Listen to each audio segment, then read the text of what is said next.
Hey, yo, dog, what's up? Long time no see. You know what? Put your hands up.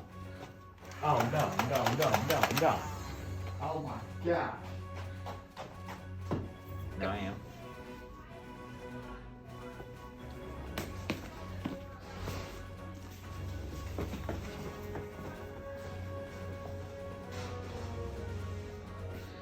Hello, I am Detective Nicole, and we were informed that you were an eyewitness in the murder of Mr. Kluger, and I was wondering if I could ask you a couple questions. Absolutely. Okay, so first of all, what did you see before the murder occurred?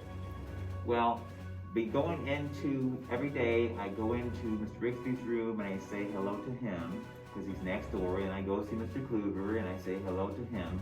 But prior to going to Mr. Kluger's room, somebody was running out of the room wearing a maroon type cutoff redneck top, some khaki type pants, and he had like the Joe Dirt look because he had a squirrel type mullet in the back, like dark hair complexion, normal height, just going away. Had something orange and white with him, but it might could have been thermos for lunch, I'm not sure. Okay. And then do you know anyone that would like have a motive to like want to do this to Mr. Kluger? Not that I know of, that I can think of. Maybe somebody who was getting poor grades and not putting in the work, but I don't know. That's a bit extreme. Okay, is there anything else you would like to add that could help me lead to the finding the suspect? The only thing I can think of would be the time, because it would be in the morning, because some people might be gone in the morning and here in the afternoon, so that might narrow your options down of choices. Okay, thank you for your time. I will be in contact with you if you have any further questions. Wonderful, thank you. Hello, my name is Officer Douglas, and here, somebody, I don't know who, some idiot killed Mr. Kluger.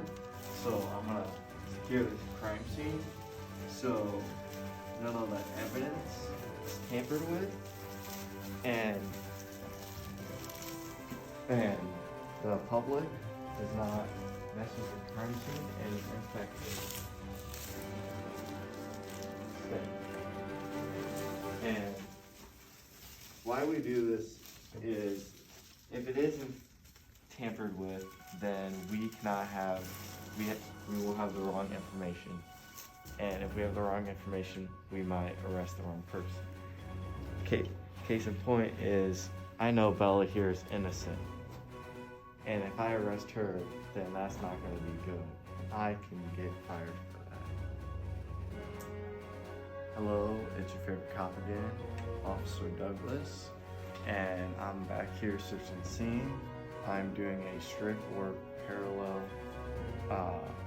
grid search. There's many out there, but this one, you walk straight, turn, keep going back, turn again, scanning all the way down.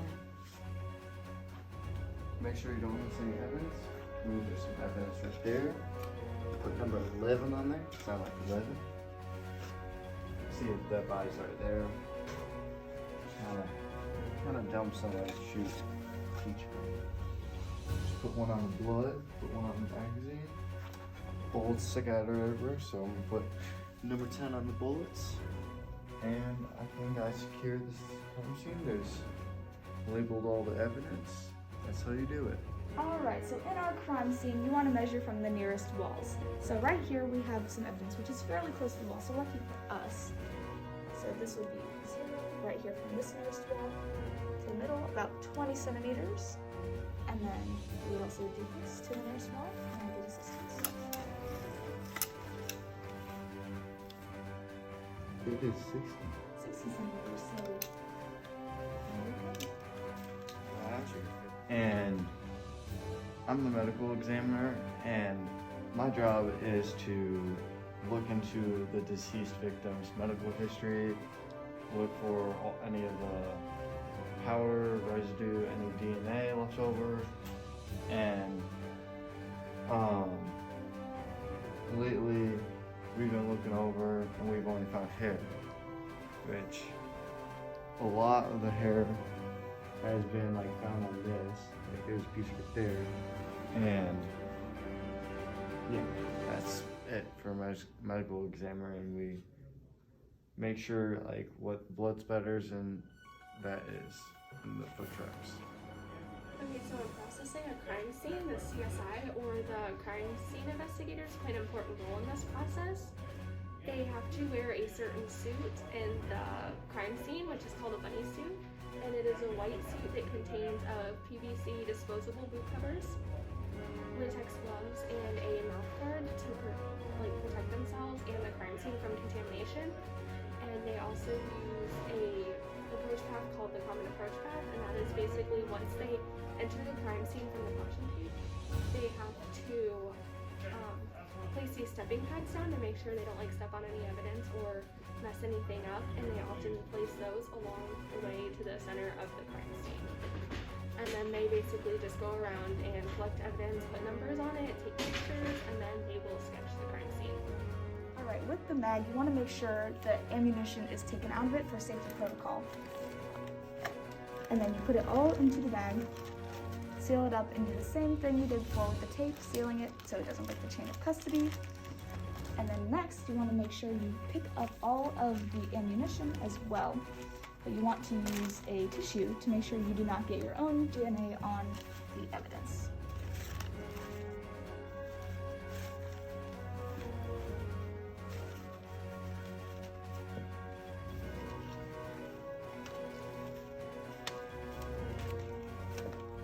On the mag, we discovered a hair follicle. So we've collected it and we put it inside of a paper bindle, which is used for like DNA evidence, like hair, for example. So to do that, you simply fold it and you tuck it inside, safe and sound.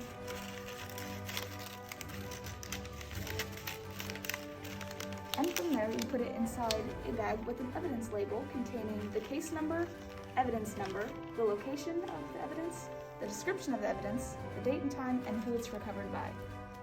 And so you seal it up, you fold it over, and you tape it. And on the tape, you want to make sure it has who it's recovered by and the date, and you want to make sure it covers both the bag on the seal as well as the actual bag to make sure it's not tampered with and breaking the chain of custody. If so, the evidence cannot be used in court and is deemed useless. Go. Alright, so for the first picture you're going to take for the crime scene, you want to do an overview shot of everything. So you want to make sure you include all pieces of evidence, the body, and such. And the next one is the mid-range, so you're going to get a little bit closer, but not as zoomed out. Still making sure you get most of the evidence. And then next, you're going to do a close-up with the ruler and the number, just for measurement's sake. And then next, you're going to do a close-up without to make sure you're not hiding any sort of evidence or such at a 90-degree angle. And there you go. After measuring everything in the crime scene from the central point of each piece of evidence, using each of the nearest walls, you want to write down your measurements and then you're going to transfer it into a crime scene sketch, in which you want to include which direction is north, the case number, date, time, location of the crime scene, and the sketch artist. You also want to make sure in your sketch you mark any windows, doors, and other outer perimeters. And you also need to measure from the head of the deceased victim and label all of your evidence. And you need a key. So we have the mag right there with the measurements included, bullets over here measured out, and then the bloody handkerchief right there also measured out. Hello, my name is Officer Douglas, and we're talking about the chain of custody. And chain of custody is where when you put the evidence together, you're supposed to seal it with a piece of tape over the evidence and write the name of the person that put the evidence in the bag and then the date. And we do that just in case if it's tampered with, so we can find down the line who tampered with it. If that evidence has been tampered with, we cannot use it in court or any term of investigation if it's been tampered with or been messed with. So that's why we do this, and for the one that does tamper with it, it'll most likely go to jail and they will be in a lot of trouble.